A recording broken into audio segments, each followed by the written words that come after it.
Thank you, Fellow, for the invitation. I think the talks in the morning went very well. As probably most of you knew, or I told you in the morning, I came into this field through a very different doorway. I worked for the pharmaceutical company that developed two amazing medications, Narcan, which everybody is familiar with. Then, based on the pharmacology of Narcan, they developed another medication called Naltrexone, primarily as a preventative medication for people coming back home after incarceration or after residential treatment. Because they found that people who go away for a period of time, it's not that addiction that they go away and everything is fine. When they're incarcerated, they go to a residential program, what they're entering is an incubator. So the addiction is just not gone away, it is getting stronger and stronger. Each time when you think about your addiction, you talk to your friends about addiction, you dream about it, you're feeding the addiction. It's getting stronger and stronger without even you knowing it. And it increases even more as you come closer to the time of your being released. You're thinking about what will I do, what's my favorite spot to go to, which buddies are there, all sorts of things. And you don't realize that. And that is the reason why we have such a high number of recidivism. People relapse. And sadly, they just don't relapse, but they also can overdose. Because when you're away, your tolerance goes down. When your tolerance goes down, when you're back home, you want to take an extra dose of your favorite drug. You want to start at the same dose you left, and people die. So to prevent that from happening, they developed a non-addicting opioid that would protect these patients from relapsing. Because if you go away for 30 days, you can't be put back on an addicting drug, like methadone. So that was the origin of it, but it really got caught into the politics of it. I want to make this talk very interactive, so interrupt me anytime, any questions, any concerns you might have, any comments, because whatever you learn about it and you teach your students is going to be helpful. Because the problem is here to stay. We have not found a way to cut off the supply of illegal opioids. So they are not only, it's not being cut off, but actually it is growing the supply. And what we are seeing the statistics, 93,000 people dying in 2020 from a drug overdose, another 90,000 people from alcoholism, is totally unacceptable. So these are people dying in the prime of life. The people who overdose from opioids, they're not in the 80s and 90s, they're all in the 20s, 30s. These are the people who can be adding to the productivity of the nation. You can do that. So I'll continue this talk, we'll go on and see what, and what we can come up with and how we can train people, because our goal has to be to bring the treatment of addictive disorders into the mainstream of medicine. It starts right off the bat here. There's endless speculation as to what causes addiction. It is not like, what causes a Zika virus, and what causes Zika infection, what causes COVID. We know exactly what caused it. But when it comes to addictive disorders, we are all over the place. There is no clear consensus on the etiology. Is it a biological disease? Is it a characterological disease? Is it moral and spiritual failing?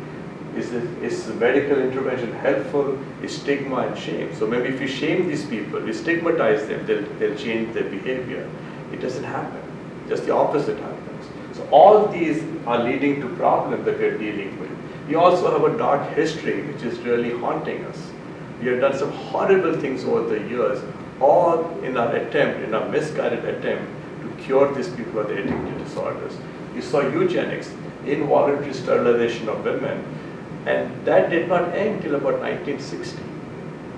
Because women from 1923 to about 1962-63, close to 60,000 women were forcibly sterilized as a way to prevent the alcoholic gene from passing on to the progeny. So this is what we have gone through. Water therapy, convulsive therapy, psychosurgery, inebriated asylum. Let's just put them away on some asylum somewhere and forget about them. So we have tried all these things and nothing has worked. And still nothing has worked. We still have a problem because we have not allowed science to enter this field. It is unfortunately completely hijacked by the business model of treatment or the commercialized model of treatment. That has to change. We saw, I think, these hilarious slides about how we thought medications that we found in the past are going to be a solution. We were intrigued by what is this, these people in the Andean mountains, they're chewing these leaves. Look at the kind of stamina they have. They can climb these mountains without even losing, without even having to catching their breath. Look at, they don't feel hungry. And what is it? All they do is take a little pouch of these, make a pouch of these little leaves, put it between the cheek and the gum, and wow, it's a miracle drug. And when the genie was released from the bottle of cocaine, of coca leaves, we saw a horrible problem. Because when you release the genie out of the bottle, the active ingredient is released, the body has no way to buffer it. Because if you look at the coca leaves, it's only 2% cocaine in those leaves. But now you have isolated the active ingredient, it's 100% cocaine. The body simply cannot buffer that amount of stimulation, and we have this horrible problem.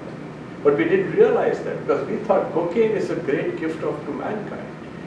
Sigmund Freud just rhapsodized it, right? And let's look at the mess we have. They added it to wine, to fortify it. Wine itself is, now we can make it even more relaxing. Look at the big smile on this man's face. We thought opium was one of the greatest gifts of God to us. And I always tell people that the opium plant, the opium or the poppy, is the most indispensable plant for mankind. We cannot survive without the opium plant. But opium is a double-edged sword. It's both a curse and a blessing. And obviously the blessing is that even after so much of work, we have not found a pain medication as effective as those that come from the opium pot. But the curse is the addiction. The curse has led to so many wars and so much of strife and misery and deaths. So it was used even for young infants. You can see this, a 5-day-old, you can give them 5 drops of opium dissolved in 55% alcohol. This was very common to smoke opium.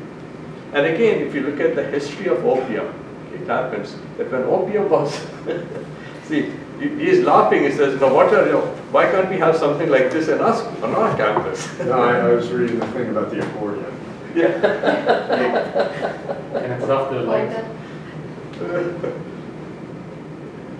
I don't think we'll be able to film it. Oh, yeah, no. This, You need that I because guess, the slides are a little bit Yeah, thin. okay, but one is better, but it's fine. All right, it's okay, go ahead. So this is what you see now. But once they started, opium was again a gift to mankind. But when we're using opium in small quantities, essentially just swallowing it, it was not that bad. They learned to smoke it. When did opium become a problem? Can you guess? They took it too much. You get it? Pardon me? Maybe if when they took it too much, No. become a problem. Can you guess? Because if you guess, you get a free trip to Hawaii, courtesy Feller. Opium became a problem because people are intrigued by this. What is this? That this drug is gives you this kind of an outer body feeling. What is it that does this to you? Not outer body, but it certainly gives you the feeling. So there was this relentless quest to isolate the genie. And finally in 1805, they isolated the genie. And what is the genie? Morphine. So morphine was the active ingredient in opium that gave you all these effects. And it was called morphine from the Roman god Morpheus, the god of dreams. But once morphine was isolated, all bets were off. The addiction just went sky high. Again, the amount of morphine in opium is around 2%. Now you're taking 100%, what you call it, of morphine, the active ingredient, dissolving it in either ether or chloroform or alcohol, because morphine is indissoluble in water. So you have to dissolve it in either alcohol or ether or chloroform. Mostly ether and alcohol. And look at the mess we created. And the addiction just went off. Okay. And then of course, we talk about another thing that happened. So that was one problem. The other problem that happened in around 1859, not problem, but 1859, we thought we had discovered the most incredible device in medicine. Can you guess what that was? The hypodermic needle. Okay, they discovered the hypodermic needle, okay, as a way that you can now mainline drugs directly into the bloodstream. This was fantastic. So now you can, instead of having to go through this very slow path of swallowing or something, now you can just get it directly into the bloodstream. And it turned out to be very timely, because 2 years later, in 1861, what happened? The Civil War. And people were maimed and injured, and these soldiers were injured. They saw this as a miracle drug. Now you can take morphine, dissolve it in alcohol, and directly mainline into the bloodstream. And these injured soldiers were incredibly grateful for this, what was provided. And they said, they carried their own syringes. It was given very liberally. And over a period of time, they realized that these soldiers could not get off the morphine. And for the first time, addiction was described as a soldier's disease. Later on, they say this is called addiction. But until then, they didn't know what addiction was. So that's what happens. So the genie gets into the body through first you release it from the natural container, whether it's the opium or the coca leaves. Now you start injecting it directly into the bloodstream. You can see the challenges we have. And this is another interesting thing I told you in the morning was heroin, because the addiction to morphine because morphine was a commodity. It was not a controlled medication. Those days there was no FDA, nothing. So everything was a commodity. And heroin addiction morphine addiction was out of control. But we also had, a problem that we didn't have medications, effective medication. We didn't have diagnostic tools. So all it did was palliate the pain. Because everything that you did, all illnesses will manifest as pain. And they were offering them morphine and just palliating the pain. But they also found that not all the pain could be palliated, especially cough. Cough was a huge problem because of pneumonia and tuberculosis. And they wanted to find a tougher, an industrial strength cough suppressant. And this German company, Bayer, they were playing with this morphine, one of the ingredients found in opium, or thebaine, and they thought they had found the holy grail to treat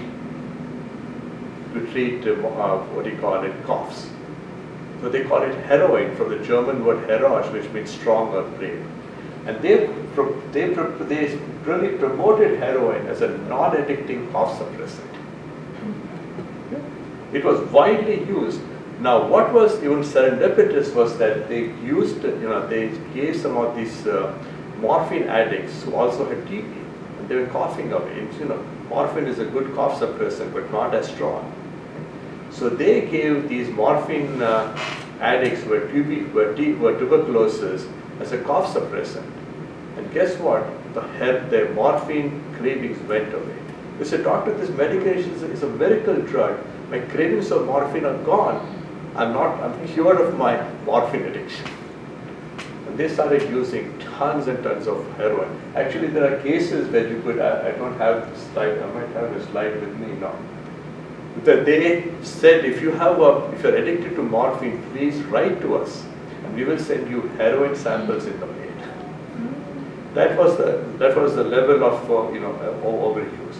And then they realized that the addiction to heroin was even stronger. They observed it. They said, wait a minute, there's something is not quite right here. Then they found out that heroin is far more addicting than morphine, because heroin is nothing but two molecules of morphine joined together, chemically joined together. And when you take it, it dissociates in your brain and you get a double jolt. So then they quickly realized that they quickly banned the drug. But for about 25-30 years, it went on as a miracle cure. So we have a history of these things going on and on. So the unintended consequences of these things, that The biggest challenge we have even today is the distrust of science in the medical community, especially among the AA groups and so on. They say, we don't trust you, look at what you did to us. That was something in the past. Now our understanding has progressed significantly more. The chances of we introducing another drug, it can happen, it happened with OxyContin. It's not very likely, but we are still facing the after effects of that. So we have, especially with alcoholic patients, alcoholism was a major problem in the US. Okay? And when finally AA was started, they said, we don't want to trust medicine, we don't want to trust any medication, we don't want to trust the scientific community, we do not want to trust the medical community. And that is because we insist that alcoholism is not a medical condition. All you need is giving yourself to a higher power, and that's it. So less than 10% of patients with an alcohol problem receive any kind of medications. Although they are highly effective, they don't use them. When it comes to opiate substitution, that's a bigger, we won't go into all the details of it. Okay, they wanted to do something, were very concerned in the early 60s, the mid 60s and early 70s about heroin addiction, especially among the GIs coming back from Vietnam. Because the GIs got addicted to heroin. You heard about the story about that. It was not as big a problem, but heroin was supposed to be this drug that was really the demon drug. We were very concerned about this, because heroin was supposed to be at the bottom of the stigma pyramid. And suddenly, nice white boys getting addicted to heroin, what's going on? And they just overblew the whole concern. So this is something has to be done, and done very urgently. So they took a very controversial drug, Methadone, which was a pain medication developed by, and we'll talk about that, by the Nazis in Second World War, and used it as a treatment. And the irony of it is that the GIs who came back addicted to heroin, what percentage of them continued to use heroin when they came back home? So the GIs who were addicted to heroin in Vietnam, they came back home.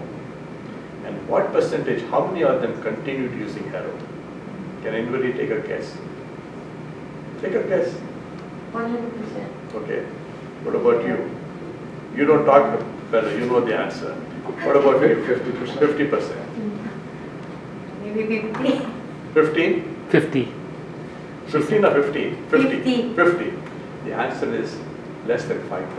Oh. Why? Access? Access. They had no access to it. They came back home. They used heroin because they were angry, they were resentful, and so on. And it was easily available. Every street corner you could get it. They go to the villages, they were selling heroin there. Okay? Now when they came back home, they were able to reconnect with their families. They were happy to come back home, reconnect with their friends. And there was no heroin around.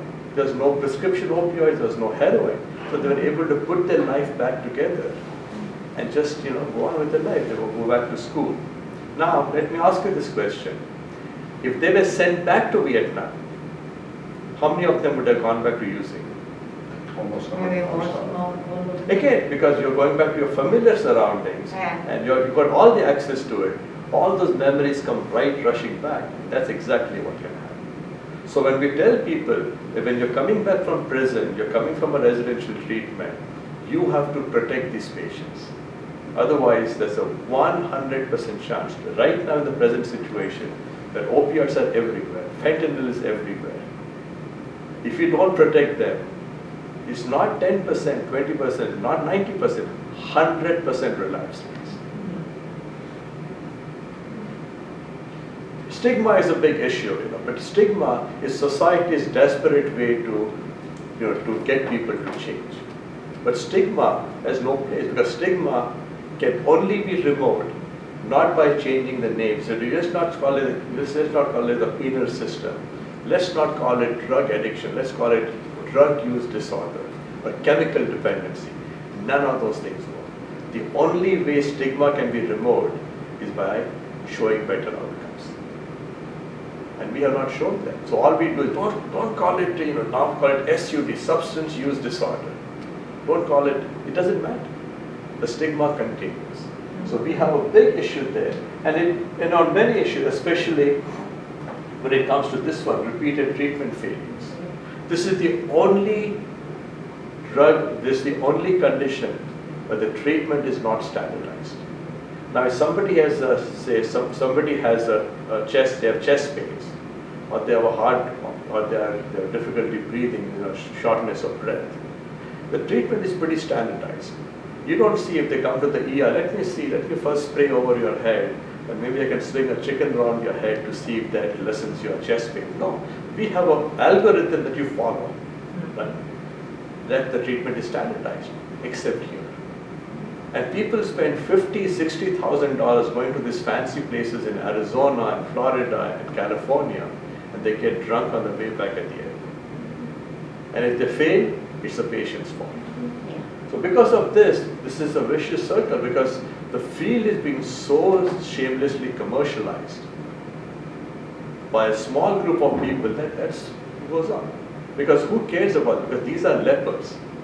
And no, I said, these are not lepers, these are children of God. Nobody ever says, I want to become an addict. It happens accidentally. So this is the most important slide to really talk about what happened in this Lexington, because when there was so much addiction occurring in the 60s, in the 30s and 40s, they didn't know what to do. So they said, let us take the same approach as we treat tuberculosis.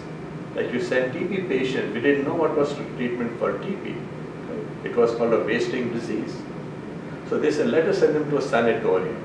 Let this patient with tuberculosis breathe fresh air and exercise and eat good food, and they'll be fine. We can do the same thing for patients who are addicted to opioids. So they created this treatment center in Lexington, Kentucky. And they were sent there. So they took heroin addicts from Chicago and Philadelphia and St. Louis. They were sent here for 3 to 6 months. And there were some pretty prominent people that came here. So the environment was completely changed. So these people were taught new skills, they were taught to farm, raise pigs, do all these things. And over a period of weeks, these people said, I don't even think about drugs anymore. I'm just cured. I don't dream of it, I don't talk about it. So everybody they got a lot of psychotherapy and a lot of psychoanalysis. Everybody said, this is fantastic. They gave each other a high five. Now he says, you're cured after 3 months of treatment. Goodbye, keep your nose clean. So they were put on a Greyhound bus. And something really unusual happened. They had high relapse rates when patients returned home. Within hours or days of coming back home, these patients relapsed. And as they were coming back home, just the thought about coming to the familiar environment was enough for them to create a storm in their brain and create symptoms identical to active withdrawal. Remember, there was no drugs in the system, but there's the thought of seeing their friends, going back to the familiar places, listening to the familiar music was enough to create a storm. And the withdrawal symptoms were so intense that they relapsed. So this failure completely baffled and disappointed researchers. They said, what happened? We thought, because these people were sincere in saying, I'm cured of my addiction, I don't have any thoughts. What happened? And this is what happened. This is one of the most prophetic quotes from Dr. Abraham Wikler. He's called the father of cravings. He says, psychotherapy and psychoanalysis are complete failures in the treatment of addictions because there are forces at work that neither the therapist nor the patient is aware of. And what are these forces? It is called the conditioned abstinence syndrome or the deprivation effect. The longer you are deprived of your most favorite thing, the stronger the desire to use. And I joke about things. I'm from India. If I don't eat Indian food every second or third day, I'm going to withdraw symptoms. Imagine, if I was forced to be away from home for 2 or 3 months with no access to Indian food, when I come home, what do I want? My food? Indian food. It's a Thai food. Indian, exactly. Thai food. Or Me too, because that's exactly. Because it's a deprivation of it. The longer you are deprived of it, the stronger the desire. As I'm flying on the flight, I was thinking, I hope my wife remembers what was my favorite dishes. I hope she's surprised me. And my mouth starts watering. That's exactly what happens in addictions. And addiction, and heroin is 100 times more attractive than Indian or Thai food is. So don't keep this in mind. Ask yourself, what have I done to mitigate or control the deprivation effect? And we have completely ignored this phenomenon. We send patients over into jail. We release them. They have a 12 times, the risk factor is 12 times more of overdosing and dying in the first 30 days. We have the medication to do that. So this is what happens, because once the addiction is, you're exposed to the addicting substance or the addictive behavior, it gets enmeshed into your emotions and memory and your motivation and your and your memory, and it remains permanently there. So the environment is right there. It just will powerfully re-emerge, and you realize without even thinking about it. I've seen so, because we have a very large program for people in the correctional system, and they say, I'm not happened, and so on. And I don't know what happened. I just do that. I was taking the bus, I ran into my drug dealer, and that's it. So there are so many things. So this is the major cause of relapse, is this, the deprivation effect, or in medicine we call it a conditioned abstinence syndrome. And we got to ask this over and over when we teach our students, when we run this thing, what have we done to control or to blunt the deprivation effect? So what is effective treatment? First, you have to heal the neuronal damage of the reward system. Because when the addiction has occurred, the neurons are damaged to the point that the brain has been rewired. In medicine, we call it synaptic pruning. Now, we have a frontal lobe which controls our, I call the frontal lobe, I call it the wizard brain.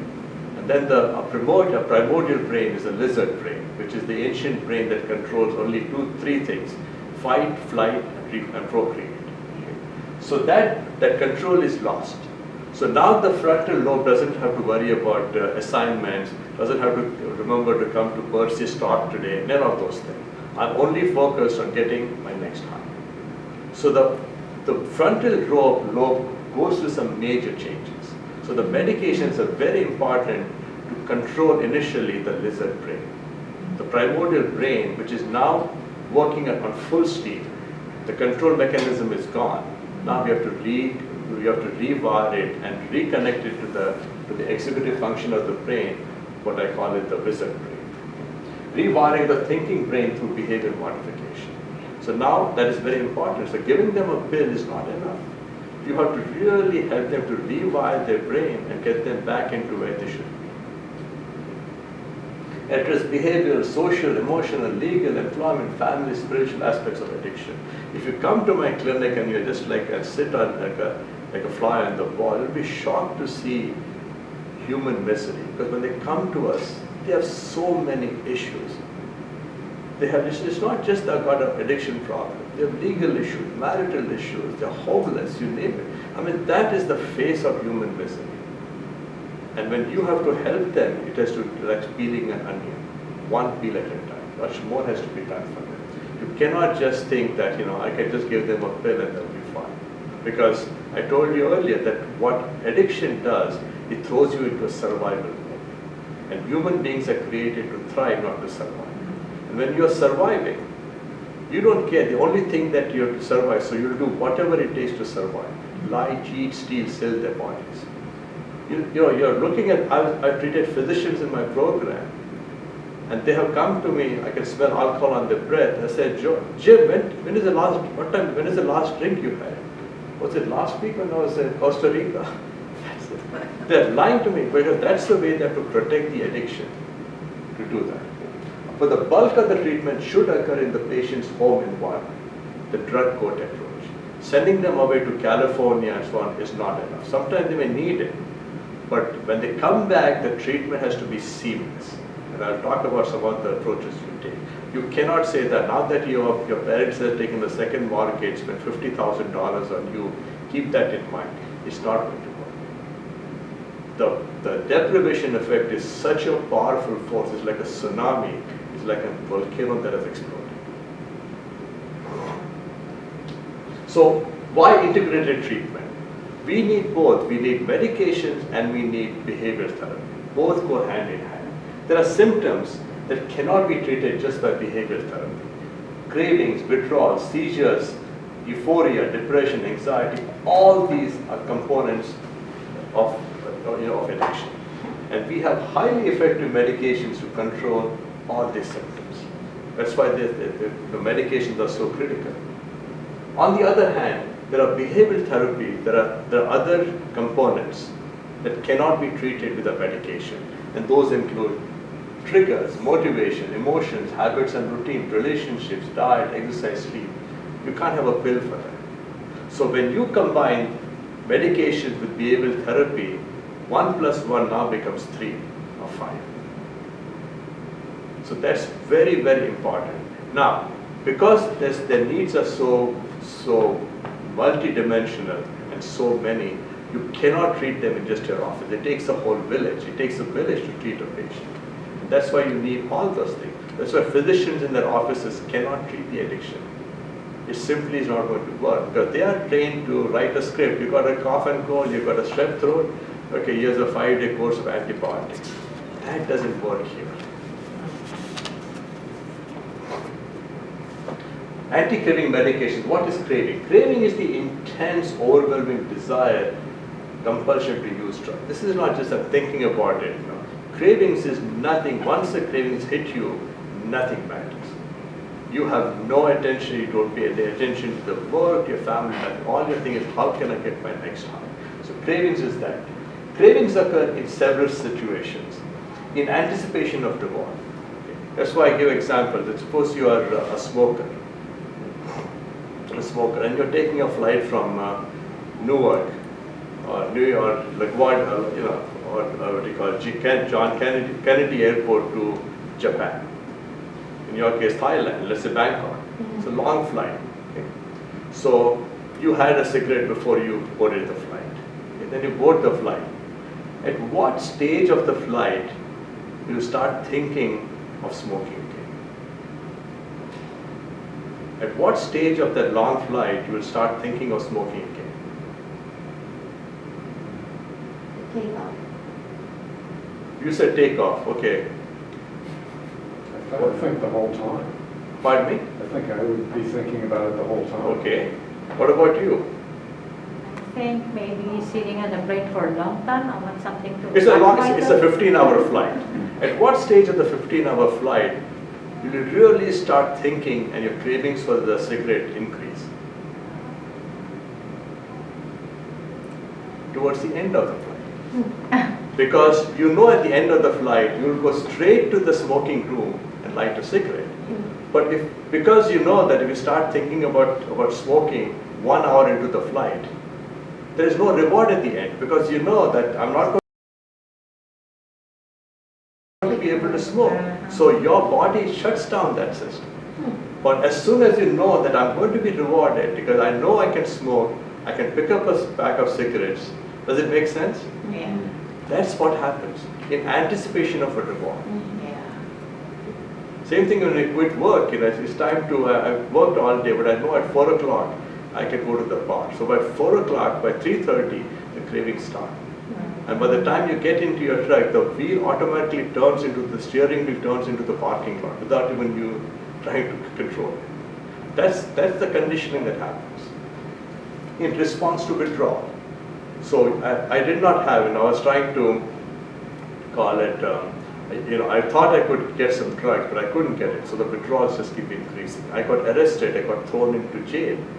The withdrawals are intense now. So it happens. And are caused by external and internal triggers. That is why when I talk to judges, many judges tell me they don't tell them when their parole or probation is going to end. They say you're on probation for 3 months, they don't tell them when it's going to end. Why? Same reason. Because as they're coming to the end of the probation, oh man, I can go and use some drugs. And it becomes so intense that they said, okay, my probation ends tomorrow.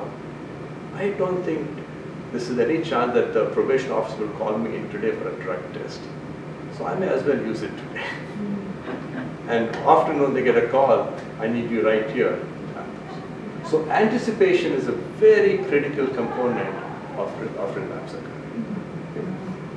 So caused by external and internal triggers. External triggers are the sights and sounds and places and all that. The internal triggers is anger, loneliness, those things that they have an effect. Okay. So here are the list of the triggers. External triggers are sight, sound, smell, people, places, time of day. That's what happened, during the COVID crisis. Alcohol sales increased by 59% during COVID shutdown. They were lonely. They were getting, and our governments in their infinite wisdom said that alcohol is an essential commodity. So they could, our liquor stores were open, they could buy liquor, and they had, happy hours at 7 in the morning. Right? That's what happened. And the internal triggers are loneliness, stress, euphoric recall, anger, testing control. Just say that you're euphoric. So human beings will selectively think about the happy times of using drugs. They won't talk about what happened to them. So that they selectively think about the time that really had a good time. So at this time, I'll make sure that I do it in the right way so that I don't get caught, I don't get into trouble. What are the factors that rekindle craving? Inadequate detox procedure.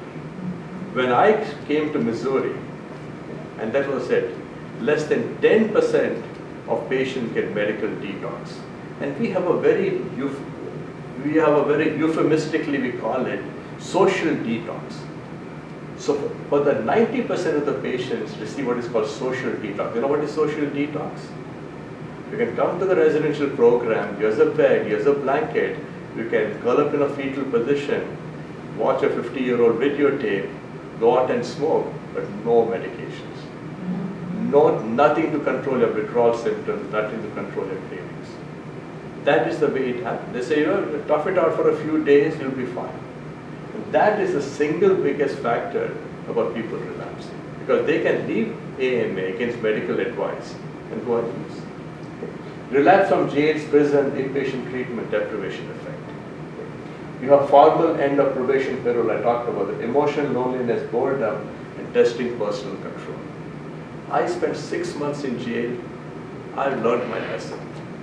There's no way I'm just going to use that heroin once and show my family what a strong person I am, that I cannot get addicted again. Try that. And they unravel. So there are anti-craving medications that are used. I will go into some detail about them. So we have about, and this is the sad part of it, and this is what I always have my complaints about. We have 23 million people impacted by drugs and alcohol, and we have exactly 5 medications for them. And less than 10% of the 23 million people get any of these medications. That's the sad part of it. We don't see that in any other chronic condition, not HIV, not COVID. Look at the phenomenal progress we have made in treating HIV and AIDS. Look at the phenomenal progress we have seen in the battle against COVID. There are things we have developed. That sense of mobilization, that sense of anger, that sense of if something has to be done is simply not there. But there are groups that are not interested in making any changes. What is an ETOH? What is it? Alcohol. Okay. Okay, that is ethyl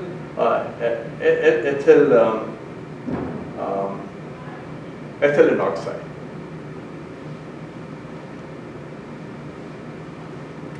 So ETOH is alcohol. So we have these medications. And I don't know what I won't go into details about this, but we are using them. Methadone. Okay, I told you earlier, methadone was developed by the Germans during the Second World War as a synthetic morphine, because all the morphine that time came from Turkey and India, and they were on the side of the Allies. So the Germans used methadone. It's not a very effective pain medication, but it was there. It's highly effective in curbing cravings for heroin. But the problem is it's an opium. Okay? And that's the thing, people can get addicted to that. And there are restrictions that are really unfortunate with that. So methadone patients need methadone for a long time. And quite often the methadone clinics don't always offer people a choice. They'll only offer the methadone as the only treatment. Okay. High failure rates if they stop using methadone because they are now dependent on it. Some may call it addicted to them, but the dependence is there. And if you stop the methadone, there's a very high relapse rate. Controversy about substitution and needless stigma. There's a lot of stigma. That's why methadone clinics will not even mention the word methadone on the clinic, on the door, on the front door, nothing. They just won't mention that. Overdose deaths not related to clinic use. So because it is such an addicting drug and it is such an abusable drug, the patient has to go literally to the clinic every day to receive it. And there are methadone clinics that are very restricted, so I don't know how many you have here, but most of the places, like in St. Louis, there are only 4 methadone clinics. So these patients have to stand in line every morning to receive it. Buprenorphine is a mouthful. It's a drug that is also an opioid drug. And it has been, it belongs to a class called agonist-antagonist. It has got both the components of morphine and of naloxone, Narcan. It was approved in 2002 for the treatment of opioid addiction. It's a pill that you place under the tongue. And then they let it dissolve. It comes in 2 formulations. You had a question? No, it is really never. Yeah. So it comes in 2 formulations. One is called Subutex. It just contains only buprenorphine. Now, buprenorphine is a very, very abused drug in the world. It was developed as a pain medication. And what they were doing is they would take the pill of Suboxone or Subutex, dissolve it and shoot it into their veins. And they'll get a big high. So to prevent the abuse of Suboxone, they added naloxone to the formulation rather. So naloxone is the one we talked about. Narcan is a lifesaver. It will reverse an overdose. But Narcan only works if it is given as a nasal spray or it is given as injected. If you take it as prescribed, if you just let it dissolve in your mouth, nothing will happen. So if the patient takes the Suboxone as prescribed under the tongue, nothing happens. But if they try to take a Suboxone pill, dissolve it and inject it, the naloxone will throw them into withdrawal. But the naloxone is added as a deterrent agent, nothing more. But that has not stopped you from abusing it. It's very effective, but you have to be careful using it, because if you use it when the patients are actively using drugs or opiates, they could be going to withdrawal. So they have to be off opiates from 12 to 24 hours. It's a good medication. It should be off for at least 12 to 24 hours, and the withdrawal symptoms are controlled very quickly. Naltrexone was one of those medications that was developed for a specific purpose, to protect patients from relapse. So this is one of the few medications where the scientists and clinicians at the Lexington Narcotic Farm said, we want a medication with these attributes. Okay. And it was approved in 1984, quite a while ago. But never in the history of medicine that you have 2 drugs at the opposite ends for the same indication, methadone, naltrexone. And that led to an Armageddon. You can imagine who won. Okay. So the methadone lobby made sure that naltrexone didn't get much traction whatsoever. It was reserved primarily for the well-to-do people. So naltrexone was kept for physicians, airline pilots, business executives. You cannot have an airline pilot on methadone fly a 747. Okay. Or you cannot have a surgeon on methadone perform a surgery. So that led to a certain treatment segregation, and created a big rift. It produces no height, so it's a non-opioid. So it comes from opium, but it's a non-opioid. That's the paradox of it. It's usually a 50 milligram dose, and to improve the compliance. So the problem with the medications we use here, the drug is addicting, like buprenorphine or methadone, and the patient is likely to take too much of it. So why do they have methadone clinics and you have to stand in line every day? Because if the patient was given a month's supply, they'll probably take it in a day or 2 and overdose and die. If the same thing happens with buprenorphine, they will sell it to others, give it to their friends or things of that sort. If you give them a month's supply of Naltrexone, you look at it, throw it over the shoulder, they won't take it. Because they don't know, they still want to use drugs. Because Naltrexone, if you use it, you can't get high from anything. They don't like it. So there is overcompliance with opiates with opioid drugs like Methadone and Buprenorphine, and very poor compliance with Naltrexone and drugs like Acamprosate, ANTABUSE. So to improve compliance, they introduced a monthly shot called Wikler. You give it as an injection, for 30 days you're protected.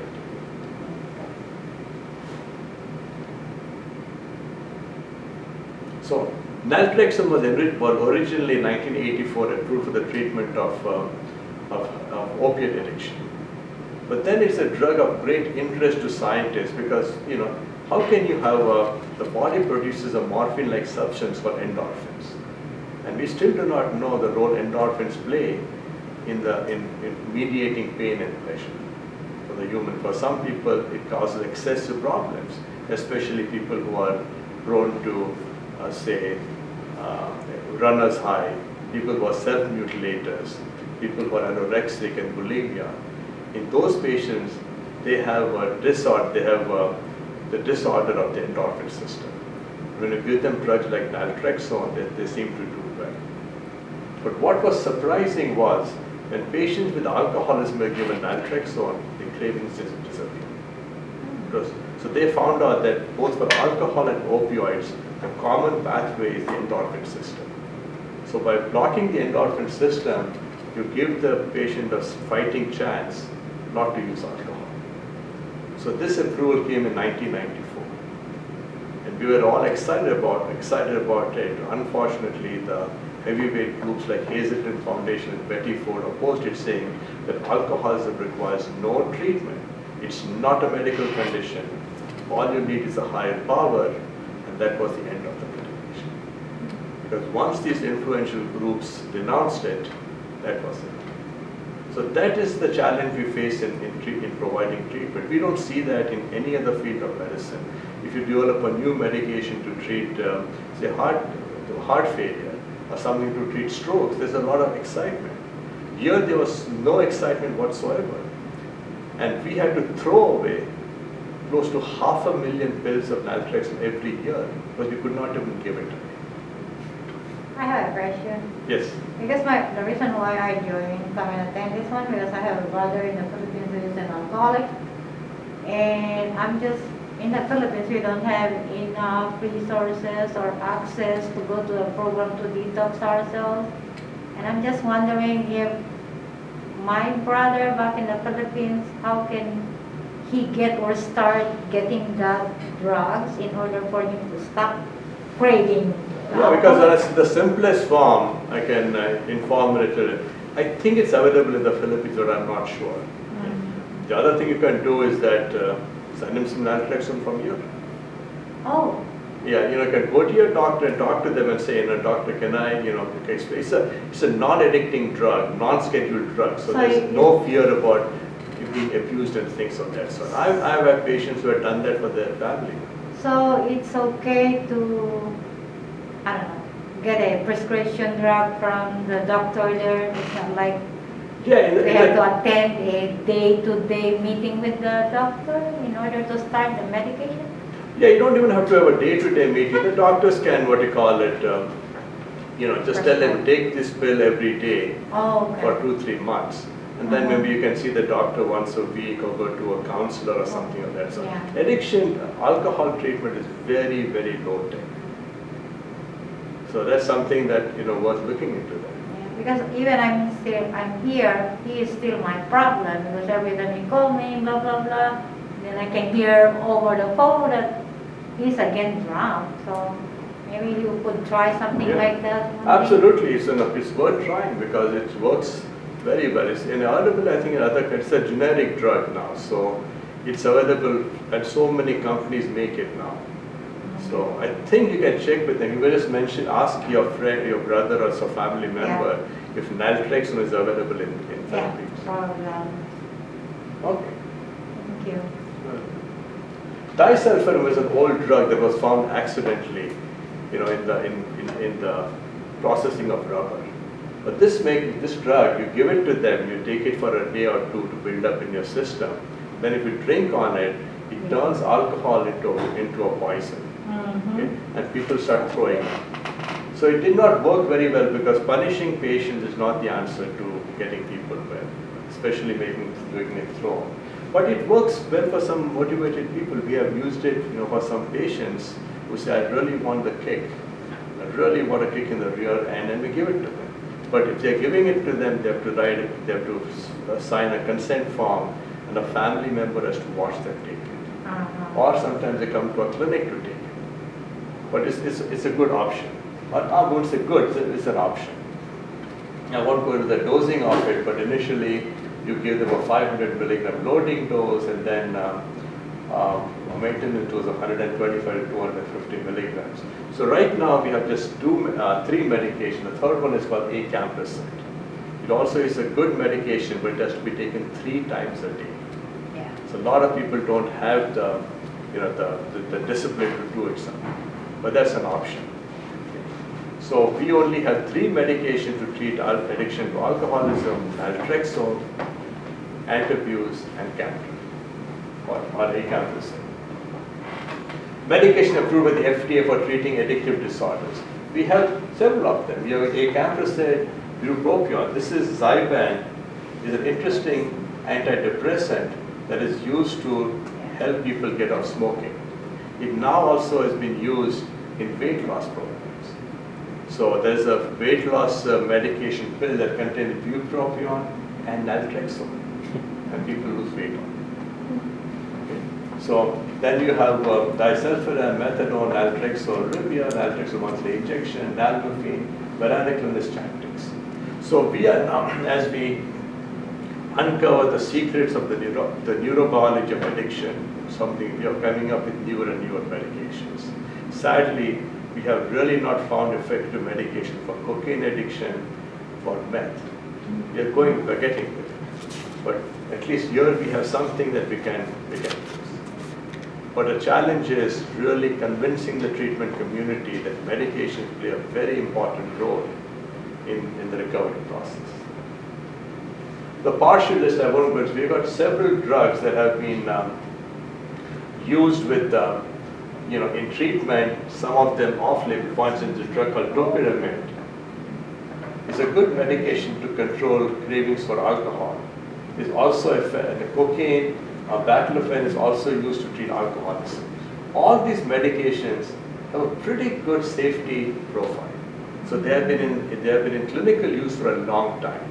So using them is not going to make the things worse, because alcohol and drug addiction is so bad that whatever you can do to help them is going to benefit them. And for some reason, these medications don't work. You can always take them off. It's not like they do some long-term harm. So you have to continue to process, try these medications, but the behavioral component is very important. Because they see a psychiatrist, they see a social worker, they see a therapist, it doesn't matter. All that together is going to help them. Well, contingency management is really offering them some kind of a reward for being in treatment. And the most effective reward is cash, in the form of a gift card or something like that. So there are so many ways, because when they come to us and they say, you know what, we do it for our children, we do it for many things. We do clinical studies. And the clinical studies, patients are paid for coming for clinical appointments. Why not do it for clinics? But it's, oh no, how can you give a drug addict a gift? They need punishment. No, a gift that has been highly targeted works extremely well. So all these things are helpful, but we still have to change our mindset that drug addicts are lepers, they don't have no place in society, we need to punish them, that's all.